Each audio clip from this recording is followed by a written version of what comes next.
Really, I mean, I look at it now and I see everything. It's holding it together, all the hours, the late nights, the flower mart night, we were all cooking, running around. Oh my God, and so many wonderful people who made this work. The kids who made it work, all of you here that were on the crew, you've got to be thanked. This has got that kind of power in filmmaking that, you know, even though it's a short, it stands on its own. And the music, think about the music and the sound effects. Constant was just great. I'm going to leave this to you and to you. And here's your, and again, thanks, I've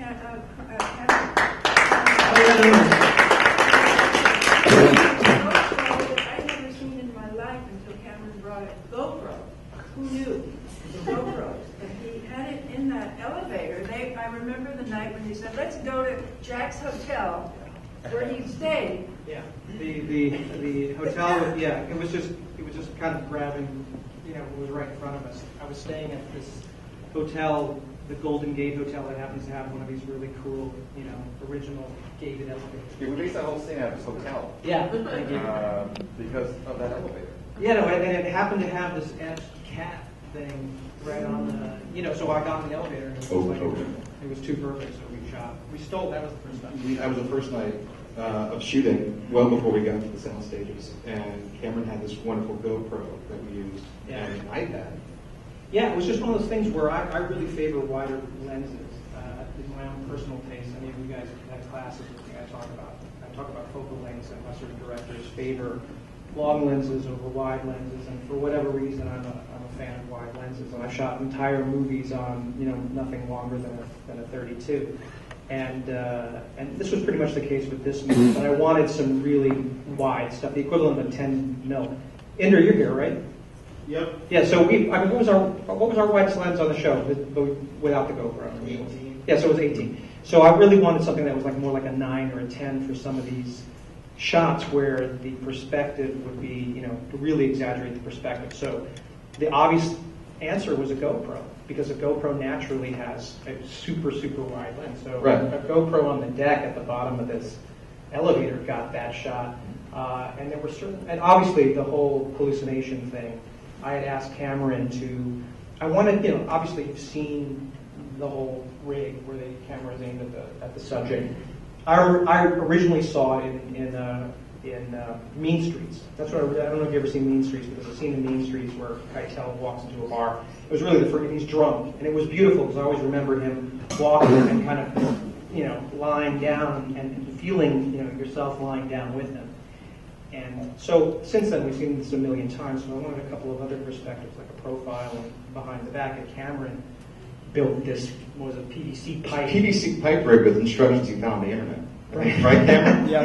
Yeah. And he whipped that up in, I think, about 2 days. Yeah. And we tested it, did a few runs with it, and it worked out great. And Jack mentions using all these wonderful lenses and how wonderful these shots were. I think the hardest technical challenge we had was the fact that our lighting situation in all these shots was so, it kind of made it difficult to pull off a lot of these shots because of the focal point and plus low light conditions and pulling that focus for so many of those shots, especially the hallway shot we had with Justin and our sailorman, where it's kind of like we dollied it out and then we had to dolly back in. Remember that was... Yeah, there's a lot of very, very beautiful first AC work. Yes. And the thing about it, you know, overall, everybody who worked on it, you know, I don't know if I decided or I just fell into it, but I decided that I would treat everybody, cast, crew, as professionals.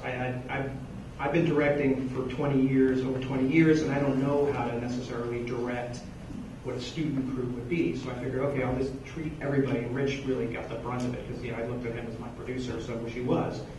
And everybody stepped up. I mean, everybody. And it was such an interesting experience because as many years as I've taught here, and as many days as I've spent on those sound stages, when I went to work to shoot this, I literally forgot I was at school. I forgot I had an office upstairs. I forgot because to me it was just another day on the stage. So it's a real testament to the professionalism of everybody who worked on this thing because it just felt like another show. You know, I was just super, super impressed. And only later did I think about, like, geez, you guys and I'd never done this really before, you know, with this kind of with these kind of demands. So yeah, I'm really happy. I mean, I've done about 14, 15 movies, and I really do count this as among one of my own personal favorites. Mostly because the conditions were ideal. I got to make something with people I love and in a place I love, and nobody fucked with me, you know. So that's like extra. Well, that helped because you knew you wanted. Right. From day one. Right. Yeah. So yeah, it was a really beautiful experience, and the performances were just great. I mean, obviously Camille was just wonderful. I mean, you know, Jack was terrific. Everybody was just terrific. Karen and Justin, everyone was just Terrence. Everyone was just great. So I was blessed with a really great cast. Yeah. That dead guy on the tub was pretty cool. Yeah. I'm thankful for not laughing during that point. I'm sure you guys were holding back when Rick showed up. Yeah, that's what you think that one. Any questions about any of the things in the picture? I can answer them in your Rich. You know, ask any questions about how any of the things were achieved or anything? I mean, I'm sure you all recognize the soundstage. So we shot from yes. How many different types of cameras did you use? We basically was just one camera and the GoPro, and that was it. It was you know, I've always said that it's less important the actual camera. Although truth be told, I did finally shoot on an Alexa this last year, and I have to say I do like it. Everyone's like, "Oh, Alexa, you got it," and I was like, "Listen, I shot an Epic a few times, and I really am a film sort of guy, so I have a predisposition to not like digital as much as I like film." And funny enough, Alexa actually came as close as possible. But I really demanded a lot from Inder in terms of the lighting design. First of all, it was extreme in its color palette. You don't really get it so much on this projection, but it really is a very heavily saturated color palette. And that's not necessarily, I think Inder, you said, I don't know if Inder said it right away, because I don't think he was quite comfortable with the amount of gels that I was asking for. We actually took a trip down to the Expendable store and spent the afternoon picking out all the different gels, the different qualities of green and blue and red and so forth that were going to work in the different sets. And because we can't smoke up those sets, which is atmosphere plays a huge role in most movies that you're shooting on soundstage, because we can't smoke, it was really up to Inder's lighting to really convey the kind of atmosphere I was going for, which was in effect a color noir or color German expressionistic film, such a thing. It was sort of like trying to take Caligari and Robert Siodmak and Touch of Evil and sort of Suspiria and all these other movies and smush them together into one thing. And I think, I really was grateful that I had Inder as my cinematographer, because it really became fully realized. So again, across the board, the team was just great, and of course Boris cutting for me. I have enormous demands. For those of you who've had me in class, you know that I'm not one of these deferential directors. I'm not one of these guys that just like hands over a pile of dailies to an editor and hopes a movie turns out. I have a very clear idea of what I want. So sometimes, whether it's a cinematographer, a producer, an editor, a production designer, what have you, an actor, I expect a lot, and I'm very, very specific, and I want to get that thing. Because to me, that's the whole point of making the movies, is having this thing in your head and getting as close as humanly possible, getting on the screen. Yeah. So knowing you worked with students, Yep. and very talented ones, and of course, Diane said no budget. Yeah, we had very, very well. I mean, to be fair, there was some. There was a small budget. There was some budget. But what was the most challenging thing that you had to do with this film? Well, there were some sort of practical effects things. I mean, I'm a big fan of practical effects over digital effects.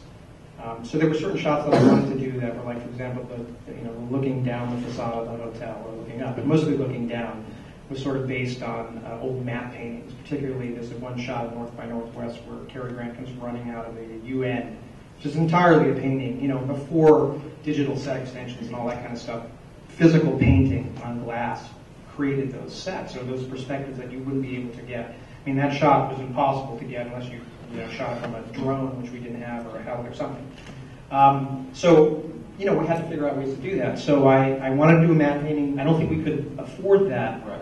But then I said, well, let's move to miniatures, which is, and Rich managed to find literally, It was 1/4 or 1/8 scale HO model train hotel facade. yeah, just a For facade. train It was set. literally this Yeah. big. It was literally this big. But again, when you put it on the ground, on a green screen, and you put a GoPro over it, the perspective just went on forever, and it was detailed. It was very beautifully painted by someone who I'm a realist. and so that the awning was this big, you know, and then we went out onto Townsend and shot basically a ladder shot that was just Justin and Camille from up top, and we just shrunk them down into this shot. So there were certain things, certain blood effects. If you notice, there's a little bit of like blood coming out of the dishwasher, and I hate digital blood, so I asked Rich if we could actually shoot real blood against green that we would then composite in and so forth. So I like to use digital to composite, but I like to have as much practical. So we had to find creative, cheap ways of solving some of those. Yeah, and the blood thing was great. Worked out very well. We just, like Jack said, we did it on a sheet of plexiglass against a green screen, and we shot it with I think a 5D or 7D. And then our VFX artist Dewey went ahead and composited that onto the dishwasher face. So it looks like it's real blood coming down. So we lit it the way the kitchen was lit for that scene. And the blood just kind of came down and poured out naturally. It's almost seamless. You almost think it's actually coming out of the machine, where it never did. And that was the only real trick shot we had with any... Yeah, except for Camille. And Camille had a pretty bad right. because I added the Camille coming out of the litter box thing. And that was just a real, that was a classic old thing where we basically just had a table with a hole in it, with the litter box with a hole, and Camille put her head through. And then we actually had a picture taken of the linoleum because we couldn't cut up the linoleum top. So it was actually a photograph of the linoleum that surrounded the litter box. And then we proceeded to fill Camille's mouth and everything with litter. And what was it? It was clay litter. Yeah, it was horrible. And I wanted her to be spewing litter. So she, as Camille will do, very graciously, did many, many takes of spitting up litter. So that was a challenge for Camille. It was fine for me. I was completely comfortable. The janitor did appreciate the mess we made about it. But I mean, no, it really wasn't. I didn't really feel like I didn't feel challenged at all. I mean, it was really a joy because again, I got to write something that was personal, and I got to cast people I love and work with a great crew, and and everybody seemed to kind of get something out of it. I mean, you tell me more, about that. It seemed like everybody was like, yeah, cool, we're making a movie. So. It really was like one of the least challenging projects I've ever. Yeah, I mean, the main goal as the producers to keep Jack insulated from, the minor things that would come Very out important. that he did not need to deal with, like, lunch is late. Well, he doesn't need to hear anything about that. He doesn't need to hear about issues with budget or last minute changes to the script due to effects concerns or an actor oversleeping or sound not being there on time. On certain days, except when that directly affects him. And were you taught that, or did you just have that? Was that your instinct? Because you really were successful at that. Because there were definitely times, like when something terrible happens, which always happens in a production. You can either go to the director and go, "It's all fucked up, and we're all fucked," which is the last thing that you want to hear. Or you hear from Rich, which is, well, he knows everything's all fucked up, but he says, it's going to be great, it's fine, everything's taken care of. And more often than not, that problem, then Rich goes through the arduous task of figuring out a way to solve it. But I don't know about it. Right. Now, anything that is an obstacle that has to be faced in production regarding the actual filming of the piece is my responsibility. Because some of the infrastructure aspects or just like the wall, like for example, we went out of our way to do certain things on the stage with our budget. We obviously, we built all kinds of additions and 45-degree angles and all these ads that would make it very expressionistic, very Caligari kind of stuff. And there was wallpaper. I wanted very particular kinds of wallpaper, flock wallpaper. And that's why those sets are like that now, because and a window down at the end of the hall, because they didn't used to be a window at the end of that hallway. And I talked to Andrew, and we discussed how great it would be to backlight Justin and everybody in those hallways so that he would be a silhouette. You got to put a window in. All these things had to be done, And I understand that somebody actually has to do it, and he can't just ask for the moon. But again, it was like these were the demands, right down to the cat masks that everybody wears at the end, that Rich had to solve. Yeah, so they're always stringing up wallpaper in 100, and I think it took us 2 days to do. Is that wallpaper still there in 100 in that hallway? Yeah, that wallpaper's still there in the hallway, yeah, I'm pretty sure. I don't know if the red is still... I thought they repainted. No, it's gone. Oh, it's gone. Okay, so it's gone. Yeah. So it's not there. Yeah, I was just wondering about that. But that window, the window is gone too, I think. So I think that was kind of a weird request, and that took a little bit of finagling to get done last minute. It was a lighting issue, but Alf and his team at Mason came through, and they put it in there that afternoon, seamless, no problem. So communication with your teams outside of the main production, as far as the set builders like Mason, who are there but not quite involved in the production as much as anyone else is key, and respecting them as such will get you things if you ask nicely. And they were very, very helpful in every aspect of painting, building, and crafting these sets for us. So we thank them very much, or else it wouldn't look as unique as it did. Yeah, I mean, it's like 99% of the movie was shot right at Townsend. And that was the idea too, was just to kind of like not do a lot of traveling. The only other locations we had were the bar opening, which is the The Chili Flower Market. Yeah, so that's right around the corner.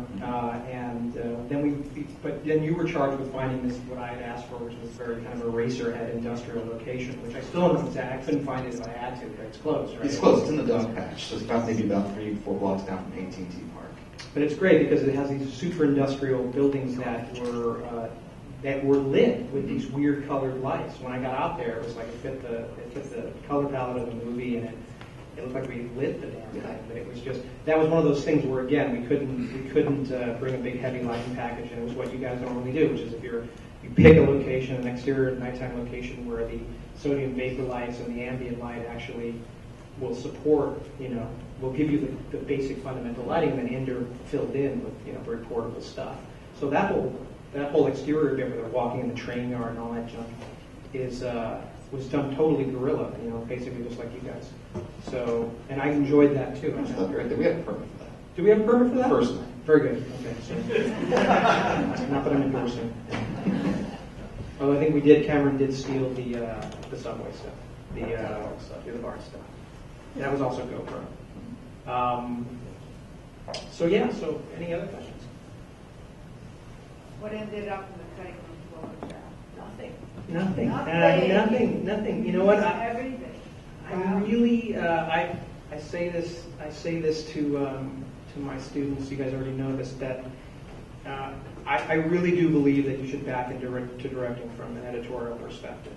It gives you the most control over your final film, and it saves any waste. And I learned that by shooting in some of my earlier films a lot of stuff that I ended up throwing away, and that's like throwing children away. Especially if it's any good. I mean, you could shoot a great scene, and then you could see, well, this doesn't really, we don't need it, it's redundant. You throw the whole thing away. And there's so little time in making a movie anyway. I just try to be as frame accurate as I possibly can. I shoot exactly what I need, and I really don't think we threw anything away. If anything, we added stuff. We did. We added the hand in the pot. Mm-hmm. We added Camille coming out of their box. We added closing a curtain. Yeah, we added there's a moment where Justin pulls the curtain closed when he sees Camille dead. Little things like that. The things that I would consider sort of finesse kind of little touches that we didn't have time to do, a pickup shot. So we actually added and didn't take away. Yeah, it was 40 pages in 2 weeks that we had to do. And I think the total runtime now is about 35, 38. Oh, is that what it is? Yeah. Together. Yeah. So there were small things that I know Jack wanted, and we tried to cram everything we could into the production schedule based around actor availability and money. But for the most part, we did get everything out off the page onto the screen that you saw here tonight. Would we like to do more? Yes, we would have loved to do a bit more, but you always do.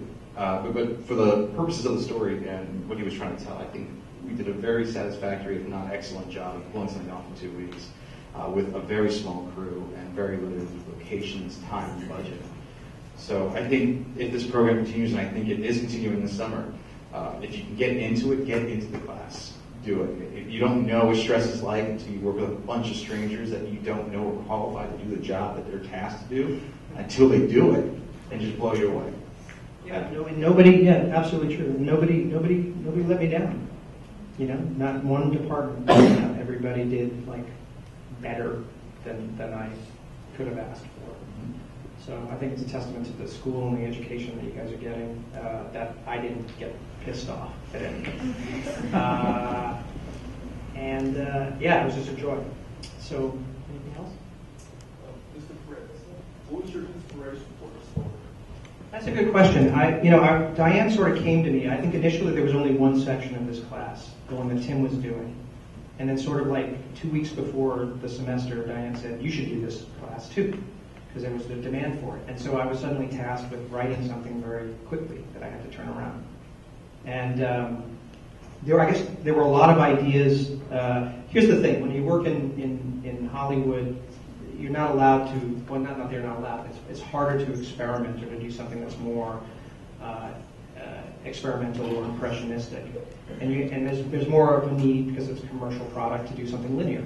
And so I think inside of me I had a lot of, my preferences tend to lean more left of center anyway, my own personal taste. So there were a lot of ideas and things that I couldn't necessarily put into a normal movie that were sort of floating around. So this was an opportunity to put a lot of those ideas about, you know, on some level, the experience of a returning vet.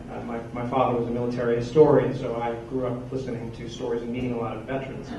And it stayed with me, the stories that they shared with me, and I never understood fundamentally how anybody experiences what they experience in war and then come home and go to work or have a life. You know, I never understood that transition, and I was, you know, whether they're films like The Best Years of Our Lives or Coming Home, all these stories about returning vets always saved me. So that was interesting. So that was sort of a through line. I also have this real affinity for horror and thrillers and everything from The Twilight Zone to Dario Argento to, like I said, all these film noirs, stylistically were very interesting. So, and Polanski, you know, I guess, even though I didn't think about it, Roman Polanski, there's a picture that he did called Repulsion and The Tenant that all take place in these sort of messed up, surrealistic nightmare buildings, so that was part of it. So I had a lot of like things that could go together into one story, as long as it didn't have to be absolutely plot-driven and linear and explained. And I thought that for the students it would be good because it would afford us a way of making something that was much more visual, that wasn't tethered to, well, let's make it exactly, you know, this way because it's a straightforward drama. An experimental nightmare or something that's in somebody's head has the ability, you're able to use techniques that you wouldn't ordinarily use in a regular drama. So that was my inspiration too, is to have what kind of narrative would allow us to do all these crazy things, you know, in one sort of story. So sort of a mishmash, less story. Anything else, guys? Online question. Sure. All right, this one's from Paula. It says, Mr. Perez, one of your biggest fans here. Who's asking? Paula Sasla. Oh, Paula. It's okay. How did this film differ or was similar to your Hollywood productions? Totally different. Much closer to the really independent films that I've made. I've made films that are like for the studios, and I've also made independently financed films that are just, you know, like get money from your uncle or a rich dentist. And those movies are always the ones that I've enjoyed the most because I've had the most creative control. So it was totally different from a number of Hollywood movies I made where I had very little creative control. Or, I don't want to say very little, but at the end, like you can have all the creative control in the world, and then at the last moment, a studio can recut your movie or change the music or, you know, whatever. And that's very hard. That's heartbreaking. So this was, you know, there was certainly dialogue and there was discussion, but nobody had a gun to my head saying, you have to do this horrible change.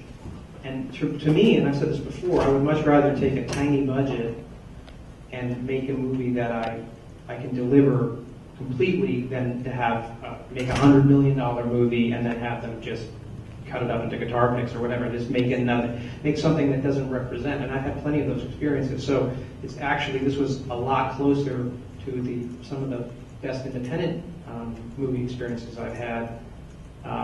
That's why I enjoyed it so much. Thanks, Paul. Anything else? Yes? What was the importance of the hand sanitizer? You mean this? Nothing, except that it's absolutely something that I've sort of become OCD about. And it was you know, I've been teaching up here, I guess, for about 5 or 6 years, and there was one year where I never thought about it. I don't want to make everybody germophobic, but the doors used to be open. And I guess there's a fire law or something, so the doors have to be closed. Anyway, when you just touch a lot of handles in this school, right? And I touch my face and my hair all the time. And I guess I got away with it for a couple of years. And then one year, I just came down with the plague. You know, like it was just horrible. And so I started using this hand sanitizer as this like protection, as this, you know, almost like neurotics protection. I'm really, over the last year, I've started to like wean myself off of it to some Jack, extent. how could you say you're weaning yourself on a flight to LA 3 to 4 times? Yes, that's true. That's the thing, That's though. true. I really have to stop. So that was just another thing. Again, it was like, okay, I identify, and I somehow connected it with this is somebody who's obviously got a lot on his mind, who's dealing with a lot of trauma, and there might be some correlation between trying to sterilize yourself in this environment. And it was personal. Again, it's just like a personal touch, whereas if I put that in a studio feature, they would say, cut out that fucking hand sanitizer. That doesn't mean anything. Whereas I just thought it was that? Right. And that's absolutely true. And I'm a huge cat person, for anybody who knows me. So the cat thing was another aspect. But the answer you gave for the hand sanitizer, I think just now was the same description and reason for the movie that you gave me when I asked you that question. It's like, why does he have hand sanitizer? I was like, and then you kind of went into it as a character trait or some sort of thing. Yeah, it's it's like, just, you know. But at the time, I was looking for what's the payoff on that, and There's no payoff. and not at all. So it's a character trait this guy had. That, I mean, I'm sure we've given more thought. Right. Camille could have come out of a giant hand sanitizer, shooting out of her nose or something. That's just off the top of my head. Yeah, it was just like, again, when you're teaching, writing classes, or at least when I was coming up, there were always these people saying, yeah, you got to give your characters these little things, and have them like he chews straws or blah blah blah, because that'll make it real. And I was always like, that just sounds like bullshit. This is grafted on shit. If it looks cool or something, it's a lot easier to come up with an idiosyncratic sort of thing if you yourself possess it. Then you can say that's absolutely true because I do it, and so why wouldn't he do it? But I at least it wasn't manufactured. It didn't make any sense or didn't pay off. Another one from online. Yeah. This is from Reed Martin Basso. Oh, really? He asks, can you chat about your experiences generating community involvement to support filmmaking experience in San Francisco? Basically, community support for making movies. I'm not sure. Do I do that? I don't even know. What's the question again? He says, can you chat about your experiences with generating community involvement to support the filmmaking experience in San Francisco? Well, I mean, I suppose that just means, reaching out to people who make films in this town on an independent level, and I mean, I think they're just wonderful, talented people here that I would, certainly do it again. I mean, how do you interpret that? Well, I take it as, encompassing the local town, local culture, local resources that the city has. Just like I think anywhere you go to shoot something, if you're shooting in Kansas City, Missouri, and they're not used to big local film crews going there, and they decide to source things out locally, whether it's mom and pop shop providing us props or things of that nature. I think that's where he's getting at with the question. And I think we had a bit of help with that, especially with Pacelli's flower shop across the way. It was fantastic, and Diane here was... No, What's up with that? Sure. Yeah. I went to Mark Pacelli and got him to open it. I don't think it'll ever happen again that he'll open it Mm-hmm. for Why us. did we do something? I don't remember. No, I mean, you remember, we really stayed there till all hours. Well, we did. Yeah. Yeah, we were there. I think I tried, that's a tough call. Also, we flew a few circuits, but I fixed that. Jack. Good. Thank you. I never heard of that. But yeah, so I think local, bringing in local businesses and just even the extras that I know Reed actually brought to us that out of nowhere. A lot of folks who just came out. That restaurant wouldn't be full if it wasn't for people like Reed helping out, who was originally helping out behind the scenes with in Freefall. Right. And he came onto our project, and he brought this great pool of talent with him to help fill that scene out. So I think it's really important to reach into the local community just to find resources like that, because sometimes be surprised. Yeah, we actually have a lot of people come out, and that that truly that makes the difference. I mean, extras. I never have enough extras, and for that to really Right. yeah. Yeah. I hope that answers that. Okay, cool. Thanks, guys. Cool.